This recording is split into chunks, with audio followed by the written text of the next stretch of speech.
Have you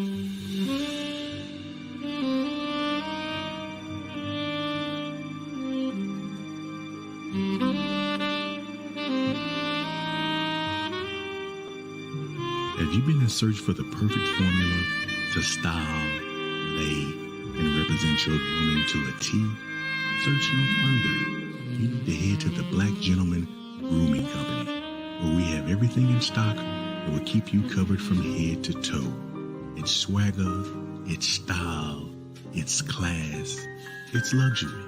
The Black Gentleman Grooming Company, located at www.theblackgent.com.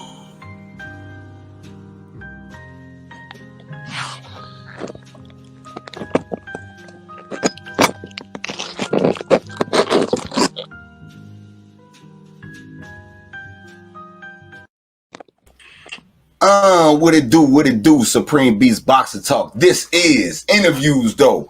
You know what I'm saying? And I'm here with none other than Baltimore's finest. You know what I'm saying? Deshawn, the Soul Snatcher Chase. You know what I'm saying? What's going on, Deshawn? You can hear us and everything? Yeah, I can hear you. Y'all good. Y'all can see me. Everything good?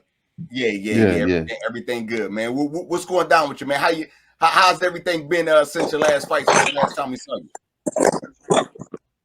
Everything cool, man. Just same thing. Training. Preparation for whenever the next fight is. That's all.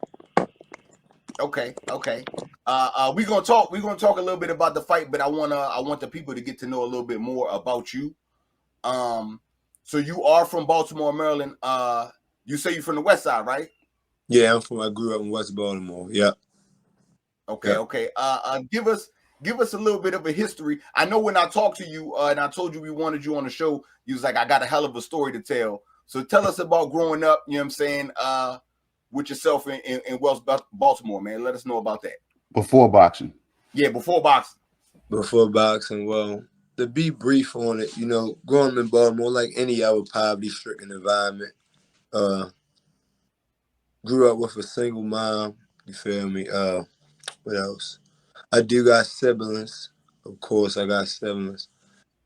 And you know how it is. It's nowadays, man, it's in any poverty-stricken environment, meaning the environments that we come out of that's low income, you know what poverty-stricken environments is. It's hard, in the area. So I come up out of that environment. I also did some time in prison. I did 5 years and like 2 months day for day in prison. And that's pretty much, Okay. So you got into boxing after you got out, or you got into boxing when you was in there? How did that work out? I actually got in boxing at the Beaver Security Bank Society from the system. But before I went in, I always liked the boxing, and I liked the discipline that come with it, and the gladiator mindset that you have to maintain in order to fight. So I always, inside of the penitentiary, you gotta be on gladiator mode anyway. When I say gladiator, not meaning like, going around as a tough guy, but you gotta be ready when it comes to knife wars and hand-to-hand combat. That's all it is in there. You get what I'm saying? So I already was had preparation for that before I went to prison due to how I conduct myself, regardless, on the streets. But I didn't get into boxing. I had a dude that was my cell buddy one time when I was on lockup, and Cal, he was down probably like 17 and a half years, something like that. But he was in for a charge that he actually didn't do. He had took the charge for somebody, one of his relatives that was younger that did something, but he didn't want them to do the time. So it's actually a big case too. He actually took the time for somebody. You get what I'm saying? Yeah. Boxing when he was on the street. I think he probably had like 9 pro fights and a lot of amateur fights. So he used to shut me up, probably like early on my bit. And when I first went in, one of my he ain't my real dude, I used to call my uncle back in the day. He used to box, so I always knew how to throw like a jab and simple stuff. And when I got in, when I used to work out in the big yard, the guy used to show me, you know, basic 1, 2, 3s, foot stance. But before I actually got into boxing and started competing as an amateur, I had no boxing experience. I mean, like I never fought or none of that. But when I first came into a boxing gym, I was more advanced than the average person just coming into the gym because I was training and working, Mm-hmm. you know, for a few years. But inside prison now, they don't have spawn. Back in the day, like the dudes that been for a while, back in like the 99 and 2000, when I was young doing that, they still used to allow like boxing, like Sugar Ray and Leonard and them used to come down the penitentiary in Baltimore and used to spar the guy, what's the name? But they don't have that now. But you got like 2 prisons in Maryland. I've been to probably like 6 of them. We got like 2 prisons in Maryland that still, out of all the prisons that still got like a heavy bag, a speed bag, but they don't really allow you to like shadow box, especially when you're out in the mountains. Like with them, I ain't gonna be racist, I don't know why, but with a lot of those the Europeans, all of them, but some of them grew up, you know, with a different type of mindset against, you know, people of our ethnicity. Not all of them, but some of them. So they don't allow y'all to really like do too much combat. They don't like you practicing shadow boxing. I don't care if you throwing kicks in the air. They don't like none of it. They'll send you on lockup for it. So you really had to like blanket your times of training. It's almost like a training school, like you preparing for a battlefield. When you're doing your training, you got to do your shit in the cell, or, you know, try to get away where it's not a lot, you know, when they watching on the towers doing it because they don't allow it. Yeah. Okay. That's wild, You heard them, KG. They was allowing boxing back in the day when Cash Money was taking over for the 99 and 2000. After that, they switched that shit up. No, but that's crazy because that's crazy because, you know what I'm saying, little bros them, you know what I'm saying, wanted to be a fighter, you know what I'm saying, even before you even realize it, but they was trying to freeze your daggone talents up by saying, no, you can't do that. So you got to be in the cut, damn, you know what I'm saying, in the cut, damn, try to get your train. I ain't allowed. Probably when you went down the lower to like the minimum security, like you, I don't know if one of y'all ever did a bit before, but I did a little bit. You did it, but how much time you did? I ain't never been to prison. I did like jail shit. It was months. You know what I'm saying? Okay. Yeah. Well, you know, it's a total. I mean, yeah. But I know the differences. I definitely know the differences. Yeah. So when you coming down, you getting closer to coming home, and you coming from maximum or medium facility, you get down to minimum them camps and stuff like that, like security.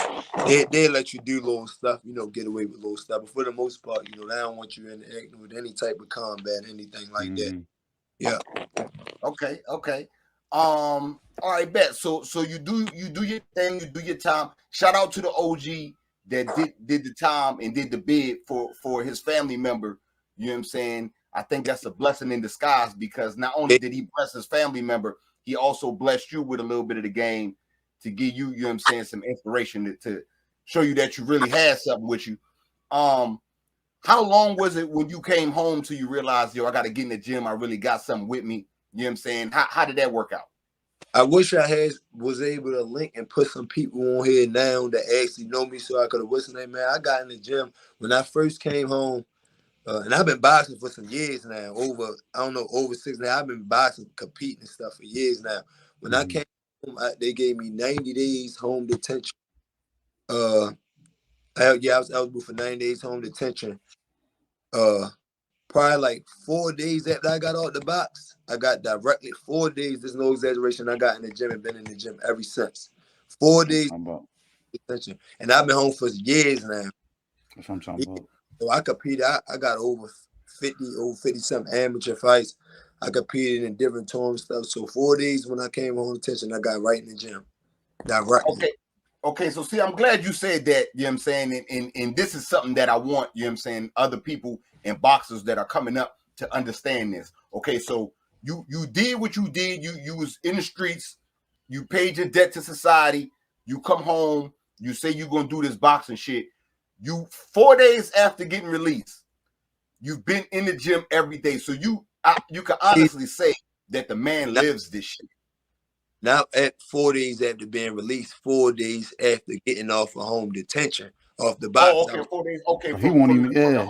Okay, yeah. He got to it from that point. Yeah. Okay, But when you came home and you got to it, it's been that ever since, man. So you've actually been living this shit. I tell people all the time, this sport, I know it's a sport, but it's different from all the other sports. If you don't live this shit, or if you don't train hard, it will show. Fight night. It ain't gonna show at any other time. No one can see it. You can mask it those other days. But fight night, it definitely shows. And I can say when I seen your fight, it showed that you was in the gym. But we not gonna get there yet. We not gonna get there yet. Okay, so you get to training. You've been doing it. You've been in the gym. You've been doing amateur tournaments. At what point did you realize, hey yo, I don't know if they know, but I could snatch a nigga soul. You know what I'm saying? Yeah. I could take the nigga soul out of his body. Tell me when the soul snatcher became the soul snatcher. You know what I'm saying? Tell me that. Well, like, it's my name. Yeah. That name I gave myself. I got a name that people called me in the streets that everybody knew me growing up. That name I gave myself. That name a little bit before I started boxing. That's associated with something different. I just used it and turned it into a positive. You get what I'm saying? Oh, okay. You get what I'm saying? Nobody, no fighter, nobody. I gave myself that name. You get what I'm saying? Okay. I just and turned it into that. But yeah, I mean, yeah, that was, and then like to be honest with you, sometimes I think back and I be like, I wish I would have got in boxing when I was younger. But who's to say it probably was the best time? You know how the universe works, man. Sometimes things don't happen. You want it to happen. You get what I'm saying? You can never put a time frame because I always, like around my neighborhood, we used to come out when I was younger, with boxing gloves and, shit like that. But I could never, when I was younger, or commit myself to it because I was so involved with other stuff. You feel me? So I really wasn't committing time and dedication to boxing. But I've grown so much of love and attachment for it. I just like, man, I got to commit. You get what I'm saying? I devoted too much time in the gym, training 2 times out the day, sometimes 3 days, sometimes running in the morning, training in the evening, then do yoga. You get what I'm saying? My yoga, that's a form of training to me too, because stretching and stuff like that, and the breathing helped me a lot. You get what I'm saying? The breathing, balancing, centering yourself. Child pose. So you do got fighters starting to get more into yoga, but I like the yoga. Once I seen like, damn, the stretch, because to be honest with you, not to get off topic, a lot of people think, you real strong when you got a lot of big muscles. The more flexible your muscles is, actually, the more stretch.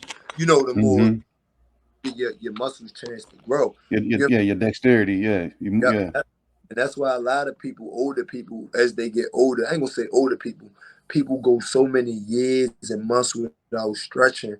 It don't take that long to start walking around with a hunchback, or they start having problems because stretching, man. You should be my opinion. Everybody should be stretching every single day, whether you work. You might not work out, but if you stretch every day, man, you stop your muscles from being tense and cramped. You get what I'm saying? You get them tense to grow. You get what I'm saying? But that's one of them keys of life, man. You never stop learning. You never stop moving. Every 10 years to go by, like you said, you get stiff. You start hunching over, and people say, "I'm getting shorter. I'm getting shorter." No, your posture's broken. You know what I'm saying? So keep yourself damn, limber. And you hitting it on the head, man. You know what I'm saying? How's your eating habits? You eat good? Damn, he just fell out. He must have fell out. He probably hop right back in the shit. You know what I'm saying? But yeah, man. This is a good Drake with Deshawn, man. You know what I'm saying? Mr. Soul Snatcher. I'm gonna get that's gonna be a boxing name, goddamn it, because I'm saying we're gonna talk about it. Yeah, but man. Like I was saying, man. I said, what's your eating habits like, man? How you eating good? You know what I'm saying? Because is anybody keeping you a check on that, or you got any bad habits? Oh yeah, I got my nutritionist. I would shout out, but she don't like she don't like the attention. She a little social media famous in a good way, not a bad way. Yeah. But yeah, I deal with her for like the herbal teas and stuff. What else? I eat pretty decent. I haven't drunk no soda since like August like 2015. I haven't drunk not one soda. I don't drink sodas no more. I do drink juice. but cranberry, apple juice. I drink water. Mm-hmm. And what else? I don't really eat like meats like that. I do eat meat. I like fish. Definitely like fish. I like asparagus, zucchini, kale. Like yesterday, last night, I ate some vegan sushi. It's not really a vegan sushi, but I call it the vegetarian roll because it got chopped up cucumbers. You know, if you ever eat sushi, use I get the vegetarian roll. So that's what I got with some eel sauce. So I don't eat real crazy. I definitely don't eat crazy. That's what's up. You know what I'm saying? So you pretty much keep yourself in the aspect of you feel strong. So you know what I'm saying, you're not too far outside of your, you know what I'm saying, your walk around weight ain't too far from your fight weight. Never, man. When I weighed into my fight, man, I was 6.5 pounds underweight. I had to weigh in my clothes when I got the video on my phone. I had to weigh my clothes on. So yeah, I'm good. I didn't even do nothing too out the ordinary to lose weight. All I did was my weigh-ins was Friday. That Thursday, after I weighed in and weighed myself, I just didn't drink no floors that night. Mm-hmm. And early in the morning, I just ate a cup of ice. And I didn't eat until weigh-ins. I ain't do nothing crazy or had to starve for 2-3 days. I just weighed in 6.5 pounds underweight. So yeah, that was pretty much. Okay, you fought at F147. So yeah, do you think once you start getting more into it that you're gonna fight at 140, or you still plan on being at 47? What's your thoughts? I'm trying to do 140. I'm trying to do 140 probably within the next 2 fights. Because I feel like, I mean, talent is talent, but a lot of times you don't want to get nobody no edge on you when you start moving up in competition. Because at the end of the day, a lot of those guys that fight at 147, not that I really care, a lot of those guys that fight at 147 be really walking around 165, 168, 170 and dropping down. You get what I'm saying? So yeah, so for me, right, and at first, like I never used to look at it like it make a difference. Like, man, that little 10, 15 pounds, this shit don't mean nothing. It definitely means something when you're in the ring. Because imagine me fighting real 147 pounder, and he came down from 170 to drop the 147, and me weighing in the deal to fight, I was like 142.8 underweight. So the next day I replenished, when I weighed myself the next day, I was only 147.1. And I will be fighting somebody, that motherfucker the next day probably be 168, 170. You get what I'm saying? He back up there. Yeah. So you don't know. But when you fighting for world titles and stuff like that, certain venues, I know New York do it, they start like a 10-pound allowance, which means that the next day you weigh in again, you can't be over 10, some shit like that. Yeah, it's 10 pounds over, Yeah. But that's the reason why they started that, because people dropping 20 pounds, 18 pounds and replenish. But a lot of those guys that doing that, they got real, you know, personal nutritionists that get them the best out of the best, you know, food and stuff like that. Okay. KG, you got something for him? Oh shit, man! I hit him with the nutritional daggone pocket, and you know what I'm saying, and he checked off the boxes there. You know what I'm saying? So hey, I can appreciate it. You know what I'm saying? Somebody consciously, you know what I'm saying, doing this, and then having a nutritionist that's them actually providing good foods. So right, hell yeah. All right, tell me about your first fight, because I didn't see your first fight. I was only able to catch the second one. Yeah. What you mean when you say? You was your pro debut. You 2-0 now, right? Yeah, 2-0. Okay, yeah. So tell me about the first pro fight. My first pro fight, it was in Westford. What it was? Yeah, it was in West Virginia. What the fuck? Yeah, that's West Virginia. I ain't won by knockout. I won by unanimous decision. I just beat all the rounds. And the guy who I fought, it was his pro debut. But he had I think he had like 8 or 9 professional UFC fights, but UFC. But so he already familiar with, you know, combat, but you know, maybe not as much boxing. You know what I'm saying? But yeah, it was cool. I had a nice crowd that came out there seeing me, even though it was out there. And yeah, it was West Virginia. Yeah, I was there. I won by unanimous decision. I beat all the rounds. I box. All right. The first round, a couple times. I think like the third round, I had hurt him 2 times with a left hand. I hit him one time at the end of the third. Left hand, I hurt him and it was noticeable. But when I hit him, I crowded my punch. And when I crowded, I gave him a chance to hold on to me, you know, and let the referee break it up. So when the referee break it up, you know, in that time, it gave him time to get himself together. And then I think, the third round again, the same time I hit him with a hook and then left hand. And then I got a little bit overly excited when I seen he was hurt and tried to hop right on him. And he wrapped me up again and then gave him time to get himself together. So I just won by unanimous decision. Good fight, though. Now was he, you know what I'm saying? Could you tell he was an MMA fighter? Like when y'all got into the clinches, was he really like holding on to you? Could you feel it? Not really from that. I can tell he had the mindset in the ring where, oh, you hit me, motherfucker, I'm coming back. Like he wasn't really thinking about, you know, boxing, man.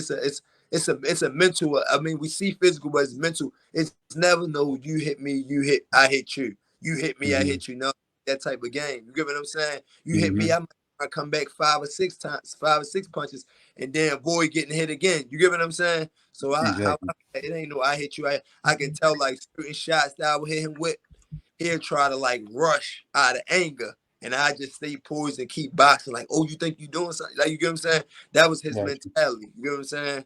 But he had the what's the name? But I honestly, I think I definitely could have stopped him because like the 4th round, he was so tired.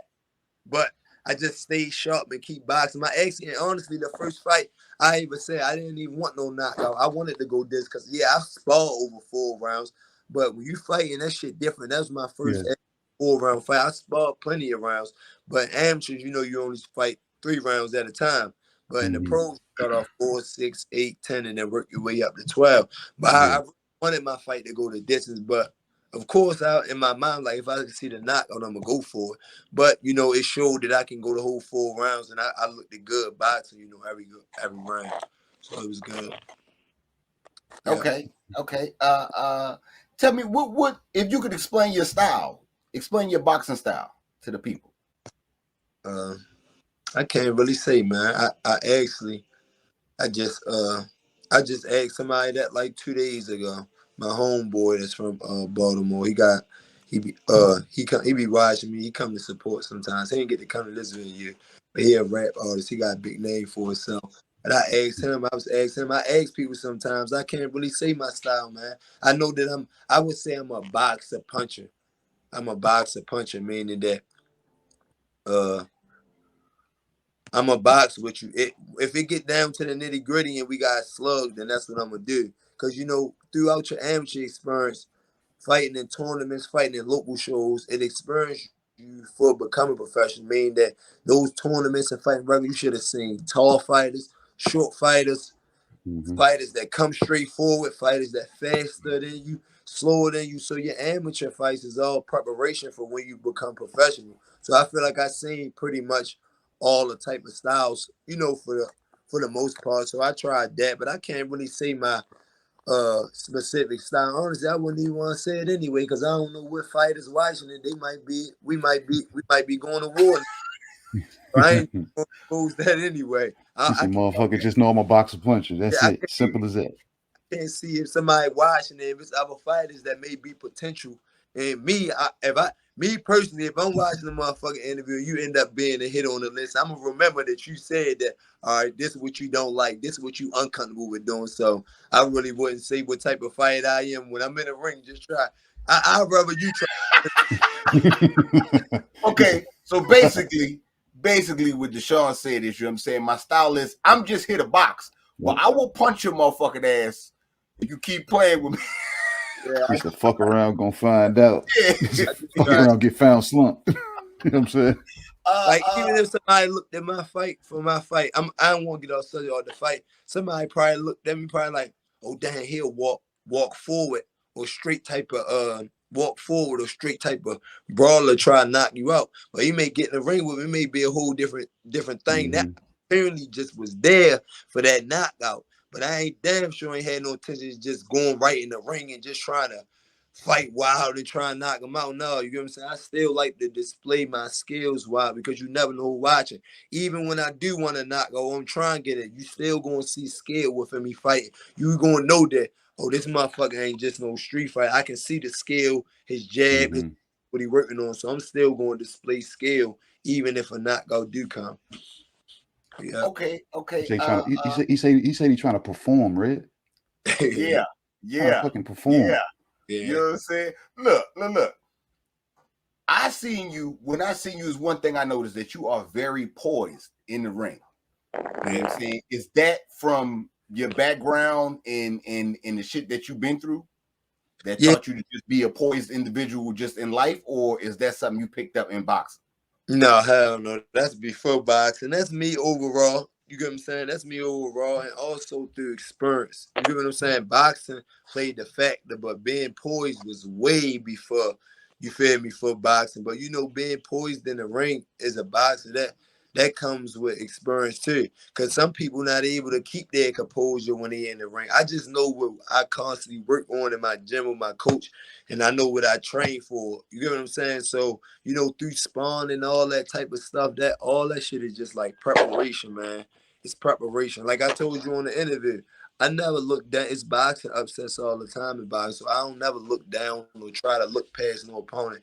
I would have treated that guy if I was going there with somebody 30-0 with 30 knockouts, because at the end of the day, boxing upsets happen all the time.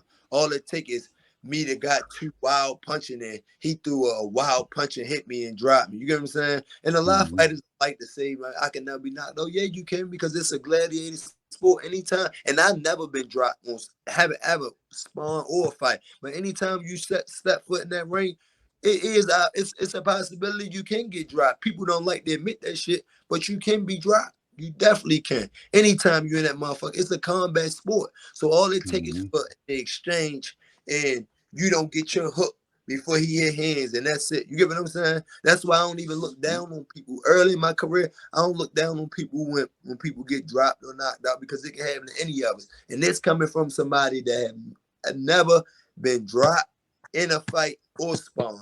You get what I'm saying? I've been hurt before in a fight one time. Wow, probably like 3 years ago, but I allegedly, yeah. They say yeah, yeah. Next sentence. As a winner, I knocked the dude out. That's right. Off of bench, so yeah, knocked him out the last round. Out. Yep. Dude, with the headgear, of course, you know his headgear is an amateur. Yeah. Wild fight. Yeah, it was a while ago, but yeah, allegedly. Okay. Okay. So I'm not gonna talk down on the last fight of my damn self. But it was. You say whatever you want to say. Nah. I was gonna say it was some discrepancies. See what I'm saying? So I want you to recap to me. You know what I'm saying, the last fight. But before you do, I just want to point out, you know what I'm saying, that your opponent came out and the nigga was dry as a motherfucker. You know what I'm saying? He was so dry, he was ashy. And he had 5 pro fights. Yeah. And I'm thinking to myself, like, okay, he dry. I see the ash on him. Like, damn. You come out, you know what I'm saying? You got the fur, you know what I'm saying? And you know what I'm saying? I'm like, okay, you started on it with the fur and shit, but as you came past, I'm like, oh shit, this nigga sweating. Yeah, he glistening. He shiny over here. He loose underneath there. It's so crazy. You know, before I came out, he walked past me in the back. I had just so had when I finished doing my pad. I'm gonna let you finish. When I finished doing my pad work and I came out, and I was talking to my coach or whatever, and I looked over. I was like, man, he don't even want motherfucking take the fight. You get what I'm saying? He want, you know, like he want to be like, man, nah, what's the name? I'm glad that he still came out and gave me an opportunity. But that's not even who I was supposed to be fighting either, man. They switched out. We were studying for a different opponent. They checked my final. I was fighting him to the day of the weigh-ins. It was the first guy who fought that. I think his fight record was like 11 wins, 17 losses, like six KOs, 17 wins was like 13 or 15 knockouts or something like that. That's who I was supposed to be fighting that I knew 3 weeks in advance. He got knocked out the second round of the first fight.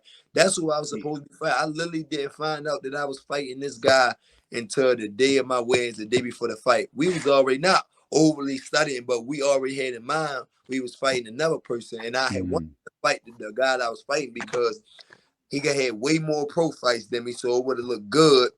Whether he was like 11 wins, 17 losses. Yeah, he didn't have a real good winning record, but he still had more professional boxing experience than me. So I wanted that fight. And I don't call nobody. If I could get that fight next, I would take it. You get what I'm saying? If I can get that fight next to me, I don't do no calling nobody out. Oh, I want this person. I don't do none of that. But I wanted that fight specifically because he's considered what you call a veteran, meaning that he got a lot of professional experience, and it would have looked good for me to work my skill against him. But this guy who I fought, I found out that I was fighting him literally the day I weighed in. Well, before I weighed in, I looked at the list and I see the name. I'm like, I asked my coach, I'm like, damn, they got a different person who I was matched up with. And my manager ended up telling me that the matchmaker had switched the stuff around all around. So I said, okay, I just got that for it. That's it. Okay. Okay, so yeah, like I said, he came out, he dry. You out here looking like you ready to get loose, you know what I'm saying? You ready. Bring us through the fight, walk us through the fight. It was a KO, I believe, first round. You know what I'm saying? He said all 60,000 damn milliseconds of it. You know what yeah, you know what I'm saying? Tell us about how it went down. Right before I came out, my coach had told me, because he a taller fighter, he was like, the first round, when we was in the corner, he was like, the first round, come out and jab to the body and jab up top. Soon as I came out, that's the first. I don't know if I jabbed up top and jabbed to the body, but I know whatever he told me to do, I basically did it. And so I did it. Jab to the body, jab to the top. And then he was like, after that, he was like, jab again. He was like, take your time, jab again to the body. He said, now the third time, I want you to fake to the body. And he said, I want you to come over top with a real hard left hand. He said, because you're going to be in there. He said, throw that motherfucker hard. You're going to be in there. But when I came out, jab to the body, jab to the top, something happened and I did it again. And I think he threw like a jab. He threw like something like that. And my hook landed on the shoulder, and then my overhand left. I think it landed right on the side of the temple or right there in the jaw. One of them, but I knew I threw my overhand left. And as I was doing it, he had threw a punch, but when he threw a jab, he was like standing up tall. It was like he was trying to like lean away from the punch as he was punching. And that's how I got it over left. That was the first knock.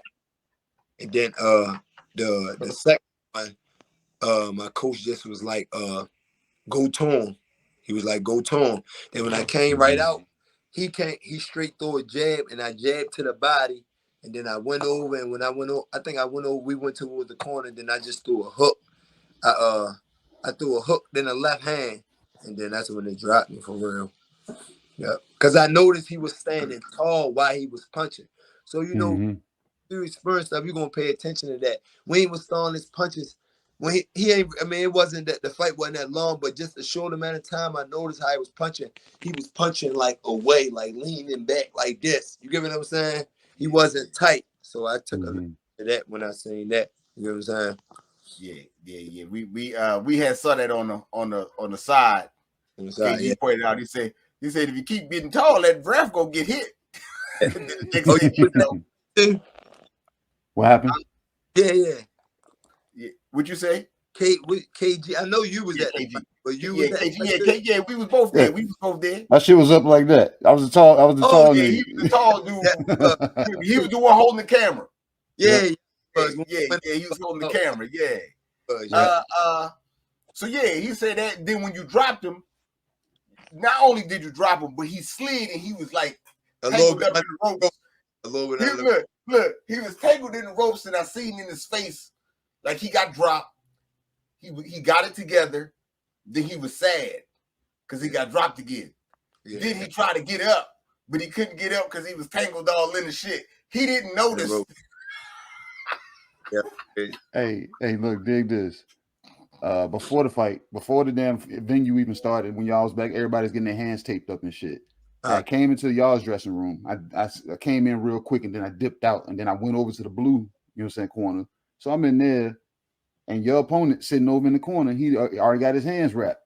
He back there with a Bulls hat on and shit like that. He's like, "You taking a picture of me?" He was asking me, "Was I taking a picture?" I said, "No." I said, "I'm just paying in the room." He said, "I thought you was taking a picture of me." I said, "Give me a reason to damn, you know what I'm saying, take a picture of you, man." Right, I said, "Go out there." I said, "Go out there and do your thing." I said, then I come back to this video and grab a steal from this, and they're gonna say, "Hey, the dude that was chilling," you know what I'm saying, went out there and did his thing.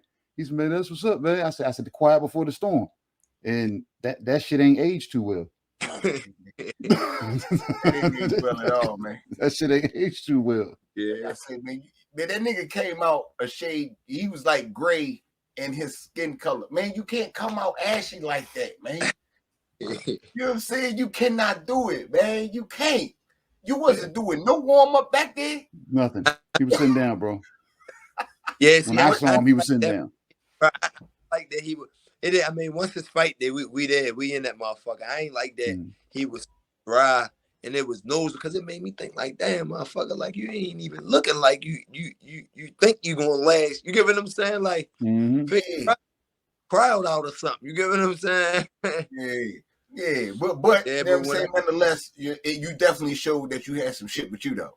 You know what I'm saying? For it to be that fast and how you handle it, you know what I'm saying? You still did your thing. You know what I'm saying? What you killed, man. The food was on the table. You know what I'm saying? He went out there and ate it. He didn't play around with it. Gotta do it. When do you plan on fighting again? In January. In January, sometime close like to the end of January. I think I got like 2 or 3 days. I think I got in January, then March, and April. If everything go well, like I think if I fight in March, as long as like no cuts or nothing like that happen or anything, I'll be able to fight right again. But in January, like the end of January, I'm gonna be fighting. Okay. January. Y'all got the opponent and all that other shit already lined up.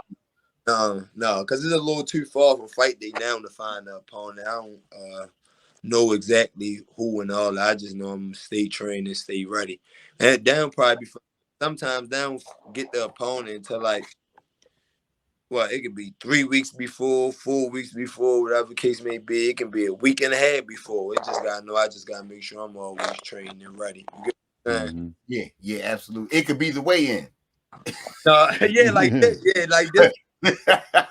Like this. So you know what I'm saying? Yes, indeed. I definitely understand. KG, you got so far? Oh man, you know what I'm saying? I think we, you know what I'm saying, we didn't, you know what I'm saying, pick daggone little bro damn brain. And I'm looking forward to this career, man. You know what I'm saying? This coming up.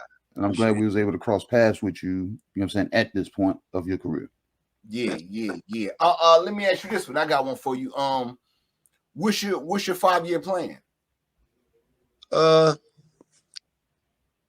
It's for me, it's hard to say, man. Only reason I say this shit hard to say because we make stuff, we be making goals and stuff 5 years. I got something in my mind what I like, but you don't know what the hell gonna happen.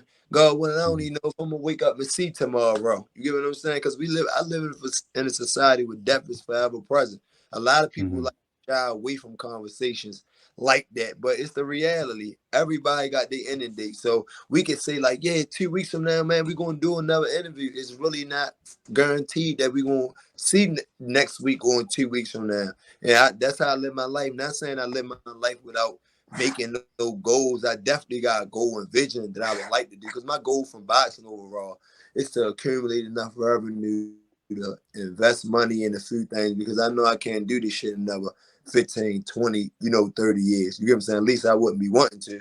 Your brain not to keep getting hit. And not saying I get hit a lot, but if I'm fortunate enough to see enough revenue to, which I think that I will be, to invest some money in some things, the things that I want to invest my money in, and then, constantly grow off of that and live off of that, then I'm cool. You get what I'm saying? Which I know, because you got to figure, you fortunate enough to see one payday or 2 paydays, one payday 450-something thousand one night, or 600 or 800,000 a meal, even 300-something thousand. You feel me? Some people will never see that type of money in their lifetime. And with boxing, you see your money the same exact night. You get what I'm saying? So some people ain't able to fortune up, because some people get content with just working the jobs for the rest of their life. You get what I'm saying? There's nothing wrong with working a job, but a job should be a tutelage for you to invest in something or do something you like to do to get ahead. Because you know the working world, the working force world, man, it keeps us stopped from doing the things that we like to do. Like anytime places you want to go right now to travel or spend time with your family or do what you got to. I don't know your job situation, but everybody, you can't do it because you don't want to miss time for work. You don't want to miss money, or you can't do it with your PTO time. So like life not supposed to really be like that, man. We don't really get to enjoy how we supposed to, because we always worry about working just to pay bills, man. Some of us, when I say some, and I'm speaking for family, me, some people work just to pay their bills, man. That's not no financial freedom. Life ain't supposed to be like that. You get paid twice out of the month, but one of your paychecks go to all of your bills. The other one, you get what I'm saying? I know how this shit is because I got relatives that went through it. I went through it. You get what I'm saying? All that. So I you get what I'm saying? So a job is for me. You get what I'm saying? Nothing wrong with it. It's not for me. You get what I'm saying? Overall, like longevity. You get what I'm saying? It's not for me. That's why I try to look into things that, you know, I want to invest in and put my money into, because I can utilize boxing to be able to allow me to do other things with my money for real. You feel me? Yeah, man. That's solid right there. That's solid. Yeah, hell yeah, man. Hell yeah. Shit, man. That mindset alone, you know what I'm saying, gets away from yesteryear. You know, I remember I told you, Red, boxers box, you know what I'm saying, fighters fight. They didn't think about that shit. Somebody else was managing their money. You know what I'm saying? They wasn't thinking to them, you know what I'm saying, of the escape route. Any game you get in, you know what I'm saying, the day you read, you knew this shit, you know what I'm saying? And I guarantee damn Deshawn knows this shit. The damn first time you stepped foot in the dope game was the damn first day you started making your way out. You know what I'm saying? If you were smart. If you were smart. Yeah, if you were smart. The day you walked in was the day you started making your damn, you know what I'm saying, retirement plan to work your way out, because we know it ain't no real retirement plan. Yeah. I gotta start putting some chips away. Yeah, you got to. You got to stack that shit. And then ain't no, nowadays you go ask somebody, you can be on your deathbed. You ask somebody, look, I got emergency, I need $500,000. They'll tell you all the excuse in the world.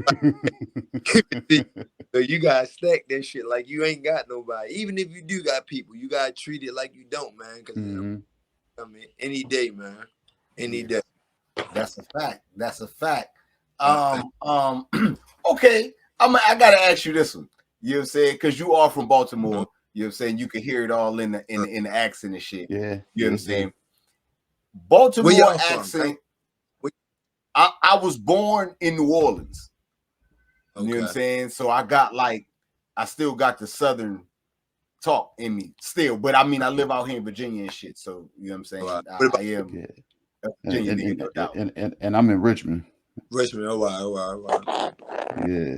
Yeah. So the New Orleans accent is very distinctive, just like the Baltimore accent. You know what I'm saying?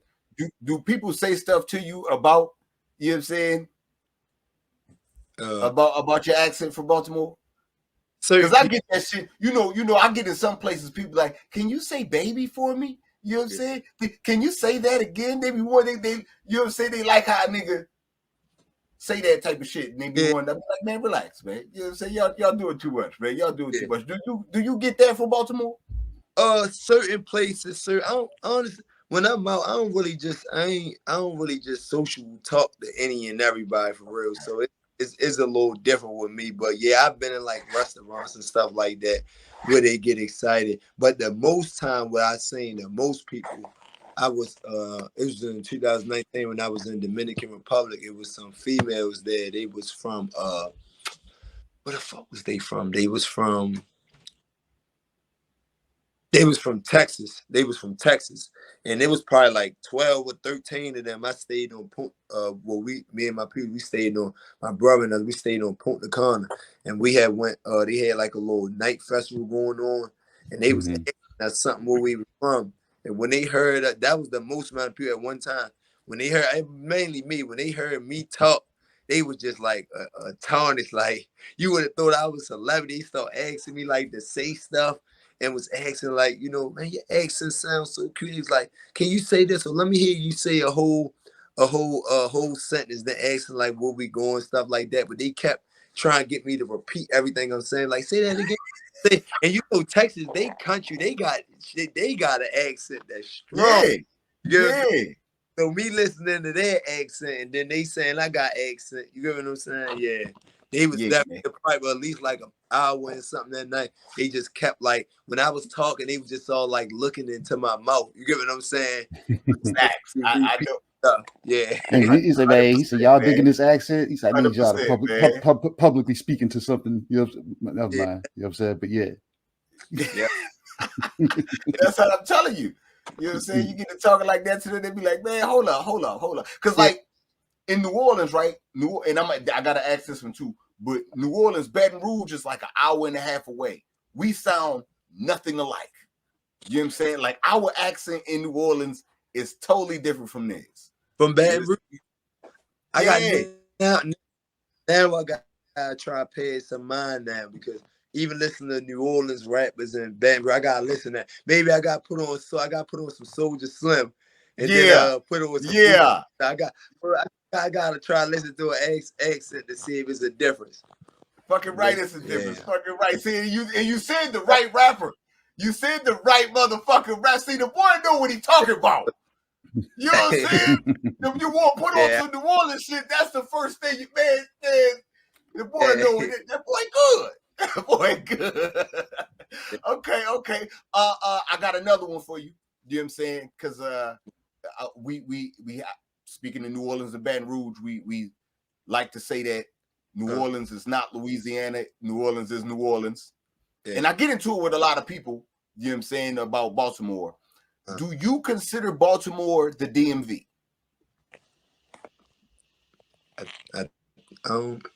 I think it is. What, Delaware, Maryland, Virginia? That's what DC. That's not DMV is DC, Maryland, Virginia. Oh, DMV, Maryland, Virginia. I think this. Yeah, I think it is. I don't know. I'm gonna be honest. I don't be in the conversations like I don't know.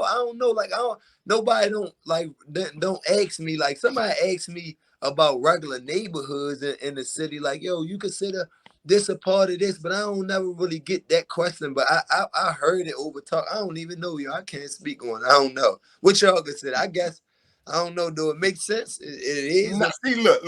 Every Baltimore nigga that I be asking be quick to tell me. Baltimore niggas say Baltimore is Baltimore, nigga. Baltimore. We not even Maryland, nigga. We Baltimore. Don't get fucked up. It's Maryland, Baltimore, Maryland. But when somebody with Baltimore, they ain't gonna say like, oh, Baltimore is Maryland. They gonna say Baltimore is Baltimore because like PG County is considered Maryland. So people ain't gonna say that PG County. We both know PG County is not Baltimore. That's just a county inside of Maryland. You get what I'm saying? Yeah, but see, that's what I'm saying. That look, the niggas that had told me about myself, they like, yo, if you want to talk about some Baltimore shit, you better talk about Baltimore County. You know what I'm saying? Because the city is its own fucking island. We're from all y'all. We do our own shit. We Baltimore, nigga. That would be the city though. The city. See, that's what I'm saying.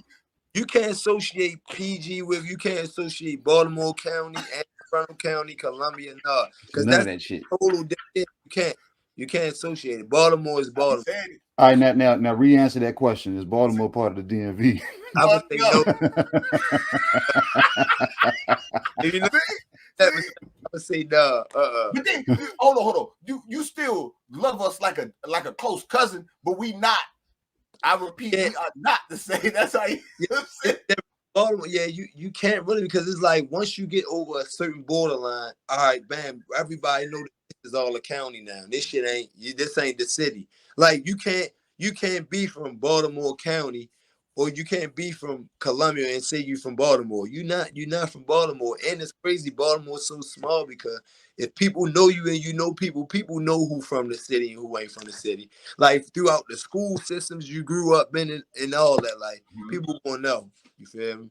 That's a fact. I just had to ask though, because you know, it's a lot. It'd be a lot of controversy. Y'all get that.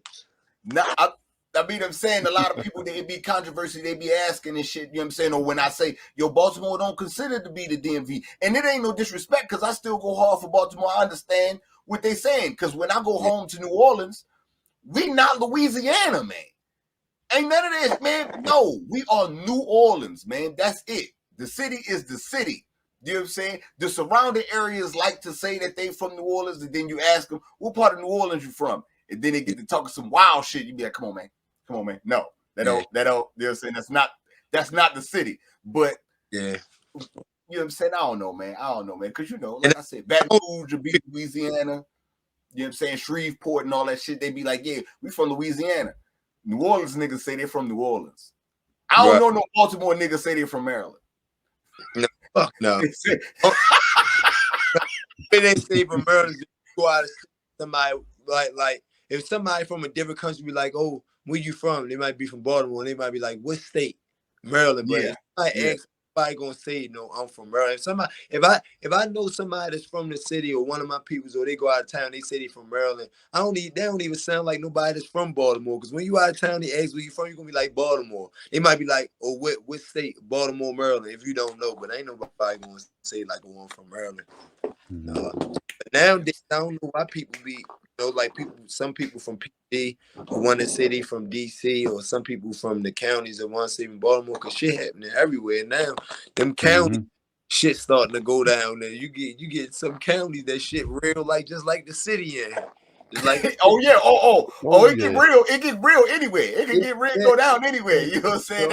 That's a fact. But I was just saying, you know what I'm saying? I ain't saying that one side is more real than the other. No, everywhere is everywhere, but it's still a line. Yeah, you know what I'm saying? Sure. All right, man. We'll go ahead and get out of here. And then, unless KG, did you have something before we get out of here? Nah, man. I told you, man. We shoot it, man. I just had to make sure because you know you come off the hip on me. Deshawn, man, want to tell the people how they can follow you? You can follow me. I only got one social media. That's Instagram. You can follow me at Badass the Soul Snatcher, all one word. BADASS the THE Soul Snatcher, all one word. Okay. Yeah.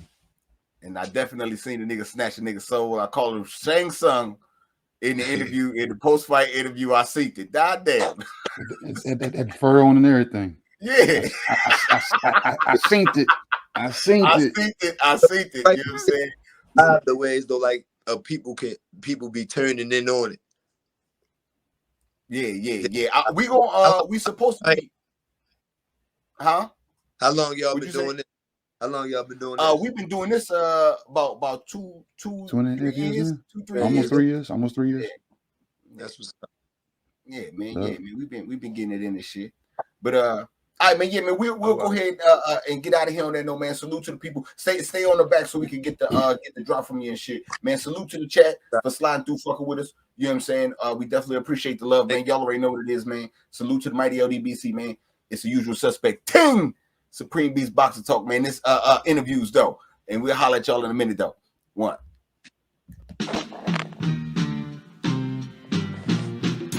Good.